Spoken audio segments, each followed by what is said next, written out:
A Baltimore task force on Wednesday released a set of wide-ranging recommendations for how the city can better facilitate safe spaces for artists to live and work, including developing a business plan to transform vacant properties into arts spaces.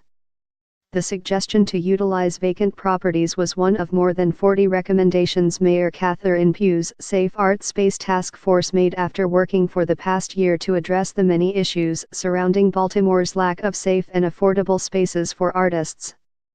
The 25-member group was formed last December, after Baltimore housing and fire officials shut down the Bell Foundry, a Station North warehouse where dozens of artists lived, worked, and hosted live performances, citing safety violations and deplorable conditions.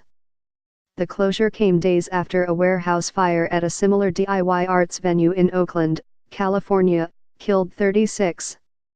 Pugh said at a news conference Wednesday that she had not extensively reviewed the recommendations yet, and there was no specific timetable for implementing any of the suggestions. John Laria, an attorney and co-chair of the task force, said most recommendations won't require additional funding. But the task force suggested tapping private funding sources like businesses, nonprofits, philanthropic sources, and community development financial institutions to implement some recommendations. When Butch Dawson walks by the former Bell Foundry, the vacant, 13,000 square foot building the Baltimore rapper once called home, he often stops, just momentarily. I look up, and look inside the windows, and get this weird nostalgia, said the 24-year-old West Baltimore man. There was no negative.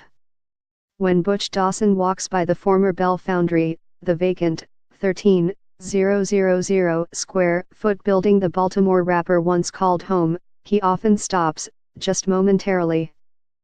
I look up, and look inside the windows, and get this weird nostalgia, said the 24-year-old West Baltimore man. There was no negative. We're in discussions with a number of parties around the city who are interested in providing that kind of resource, Laria said. Though Pugh said she needed more time to go over the recommendations, she was initially enthusiastic about the potential of repurposing recently closed public schools into spaces for artists. In the report, the task force recommends the city assess the inventory of school facilities coming offline as part of an initiative to replace Baltimore's aging schools, and see which have the potential to be adapted into spaces where artists can live, work and perform. What really excites me is using spaces that have not been lived in and looked at for artists' housing, Pugh said. She wants to find ways to create housing that can become a part of the fabric of our city. The task force and Pugh have been criticized by some in the arts community for how long it has taken for the recommendations to become public. Initially scheduled for release in June by the task force, the report was delayed months due to formatting and editing, Laria said this month.